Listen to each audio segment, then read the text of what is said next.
আজি আমি আলোচনা কৰিম দশম শ্ৰেণীৰ বিজ্ঞানৰ ৰাসায়নিক বিক্ৰিয়া আৰু সমীকৰণৰ পৰা 2016 চনত যিকেইটা কুৱেশ্যন আহিছিল সেই কুৱেশ্যন কেইটা। গতিকে ভিডিঅ'টো তোমালোকে শেষলৈ চাই থাকিবা, কাৰণ প্ৰিভিয়াছ ইয়াৰৰ কুৱেশ্যন কেইটা বাৰে বাৰে ৰিপিট হৈ থাকে। প্ৰথম কুৱেশ্যনটোত দিছে যে ফেৰিক অক্সাইডে এলুমিনিয়ামৰ লগত বিক্ৰিয়া কৰি এলুমিনিয়াম অক্সাইড আৰু আইৰণ উৎপন্ন কৰে।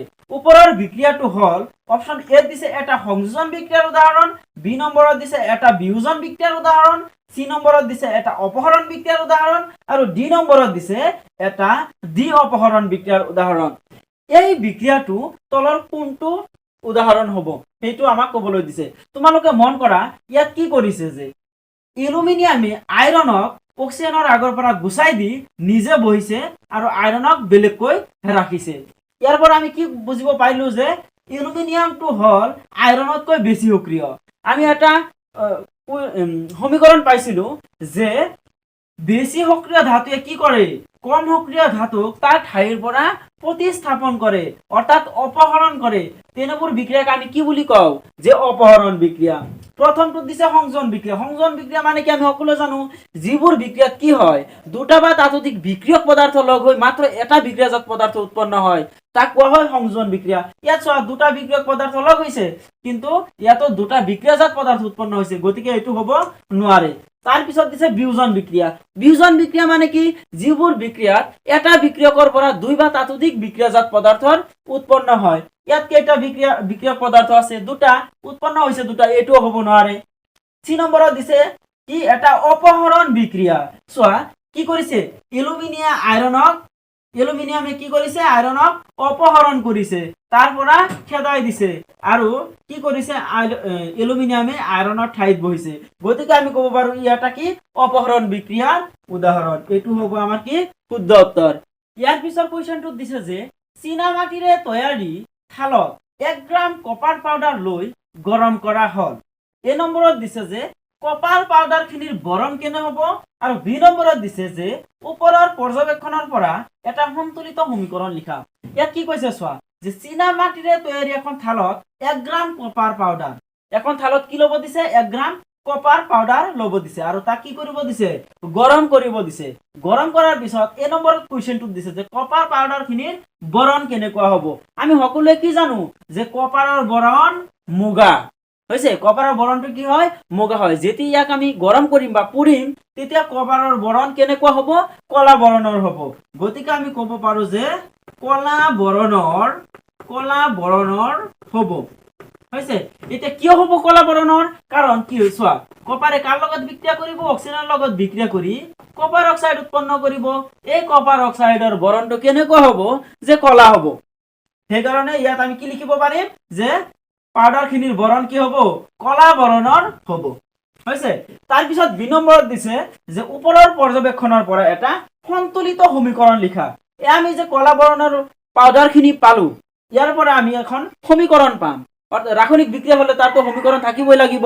সেই সমীকৰণটো কি কৰিব দিছে, সন্তুলিত হিচাপে লিখিব দিছে।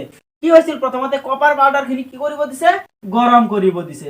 এতিয়া যদি আমি কপাৰ পাউডাৰ গৰম কৰো অক্সিজেনৰ লগত হৈছে, গৰম কৰো মানে ইয়াত কি দিম আমি তাপ দিম, উৎপন্ন হ'ব কি আমাৰ কপাৰ অক্সাইড। এতিয়া চোৱা অক্সিজেন এইফালে কেইটা আছে, দুটা, আৰু এইফালে এটা আছে। যদি আমি ইয়াত 2 দিও অক্সিজেন কিমানটা হ'ব, দুটা হ'ব। ঠিক তেনেদৰে কপাৰ ইয়াত কেইটা হৈ যাব, দুটা হৈ যাব। কিন্তু বাওঁফালে চোৱা যে কপাৰ মাত্ৰ কেইটা আছে, এটা আছে। যদি ইয়াত আমি 2 দিও কপাৰ ইয়াতো কিমানটা হৈ যাব, দুটা হৈ যাব। গতিকে এইটো হ'ব আমাৰ কি যে সন্তুলিত ৰাসায়নিক সমীকৰণ। এতিয়া আমি ইয়াৰ পিছৰ কুৱেশ্যনটো চাম। ইয়াৰ পিছত 2016 চনত আহিছিল যে সন্তুলিত কৰা যে হাইড্ৰজেন গেছে নাইট্ৰজেনৰ সৈতে বিক্ৰিয়া কৰি এমনিয়া উৎপন্ন কৰে। এইটো আমাক কি কৰিব লাগে, সন্তুলিত কৰিব লাগে। এইটো আমি প্ৰথমতে সমীকৰণ হিচাপে লিখিম। ইয়াত কি কৈছে যে হাইড্ৰজেন গেছে নাইট্ৰজেনৰ সৈতে বিক্ৰিয়া কৰিছে। হাইড্ৰজেন গেছে কাৰ লগত বিক্ৰিয়া কৰিছে, নাইট্ৰজেনৰ সৈতে বিক্ৰিয়া কৰিছে। উৎপন্ন হ'ব আমাৰ কি যে এমনিয়া। এমনিয়াৰ সংকেতটো কি আছিল যে NH3।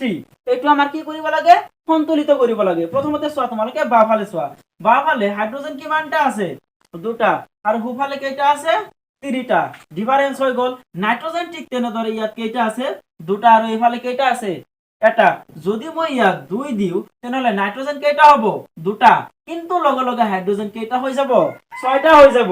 ঠিক যদি আমি এতিয়া ইয়াত 3 দিও তেনেহলে হাইড্রোজেন আমাৰ কিমান হৈ যাব এফালে 6টা হৈ যাব এতিয়া চোৱা হাইড্ৰোজেনৰ 6টা আছে এফালেও 6টা আছে এফালে নাইট্ৰোজেন দুটা আছে এফালেও নাইট্ৰোজেন দুটা আছে গতিকে এইটো আমাৰ কি হৈ গল যে সন্তুলিত হৈ গল ইয়াৰ পিছত বি নম্বৰত দিছে যে জিংক কাৰ্বনেটক প্ৰবলভাৱে উত্তপ্ত কৰিলে জিংক অক্সাইড আৰু কাৰ্বন ডাই অক্সাইড গেছ উৎপন্ন হয় জিংক কাৰ্বনেট অৰ্থাৎ ZnCO3 ইয়াক যদি আমি উত্তপ্ত কৰো এটো হল আমাৰ তাপৰ চিন উত্তপ্ত কৰো তেনেহলে কি উৎপন্ন হ'ব যে জিংক অক্সাইড আৰু কাৰ্বন ডাই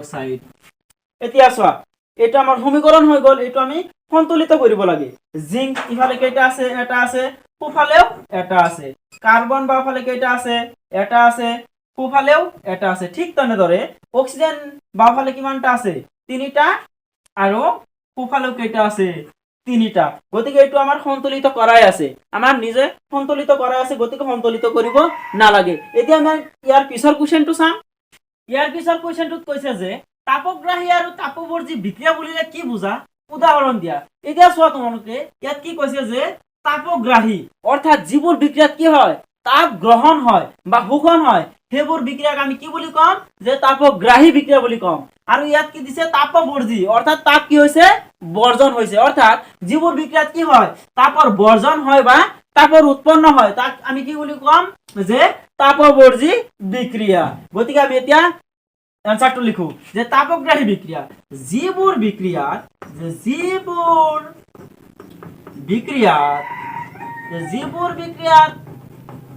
তাপৰ কি হয় শোষণ হয় সেইবোৰ বিক্ৰিয়াক আমি কি বুলি কম যে তাপগ্ৰাহী বিক্ৰিয়া বুলি কম তেনে বিক্ৰিয়াক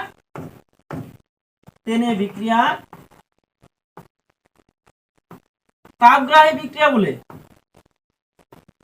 তাপগ্ৰাহী বিক্ৰিয়া বোলে হৈছে এতিয়া ইয়াৰ এটা উদাহৰণ দিব লাগে যে তাপগ্ৰাহী বিক্ৰিয়া চোৱা যদি আমি সিলভাৰ ব্ৰমাইডক কি কৰো সূৰ্যৰ তাপ দিও তেনেহলে কি হ'ব যে সিলভাৰ আৰু ব্ৰমিনলৈ ৰূপান্তৰিত হ'ব ইয়াত কি হৈছে যে সিলভাৰ ব্ৰমাইডে সূৰ্যৰ তাপৰ সৈতে বিক্ৰিয়া কৰি সিলভাৰ আৰু ব্ৰমাইডলৈ কি হল ব্ৰমিনলৈ ভাঙি গৈছে ইয়াত কি হৈছে তাপৰ প্ৰয়োজন হৈছে অৰ্থাৎ তাপ শোষণ হৈছে গতিকে এই বিক্ৰিয়াক আমি কি বুলি কম যে তাপগ্ৰাহী বিক্ৰিয়া ঠিক তেনেদৰে আমি তাপবৰ্জী বিক্ৰিয়াকো লিখিব পাৰিম যে যিবোৰ বিক্ৰিয়া তাপ কি হয় যে শোষণ নহয় বৰ্জন হয় যিবোৰ বিক্ৰিয়াত কি হয় তাপৰ বৰ্জন হয় বা তাপৰ উৎপন্ন হয় তেনে বিক্ৰিয়াক আমি কি বুলি কম যে তাপবৰ্জী বিক্ৰিয়া বুলি কম এটা তাপবৰ্জী বিক্ৰিয়াৰ উদাহৰণটো কেনেকৈ হ'ব যদি আমি কাৰ্বনক অক্সিজেনৰ লগত বিক্ৰিয়া কৰিবলৈ দিও তেনেহলে কি উৎপন্ন হ'ব কাৰ্বন ডাই অক্সাইড গেছ প্লাস তাপ অৰ্থাৎ চোৱা কাৰ্বন ডাই অক্সাইড গেছ গৰম তোমালোকে প্ৰমাণ কৰা মুখৰ ভিতৰত কি আমি নিখাখত কি এৰি দিও যে কাৰ্বন ডাই অক্সাইড গেছ এৰি দিও এনেকে কৰি চোৱা হাতত কি লাগিব গৰম লাগিব গতিকে কাৰ্বন ডাই অক্সাইড গেছৰ লগত কি আছে আমাৰ তাপ আছে গতিকে এই বিক্ৰিয়াটো হ'ব আমাৰ কি যে তাপবৰ্জী বিক্ৰিয়াৰ উদাহৰণ ইয়াৰ পিছত আমি 2017 চনৰ কোৱেশ্চন কেইটা আলোচনা কৰিম গতিকে তোমালোকে 2017 চনৰ কোৱেশ্চন কেইটা পাব বিচাৰিলে আমাৰ চেনেলটো সাবস্ক্ৰাইব কৰি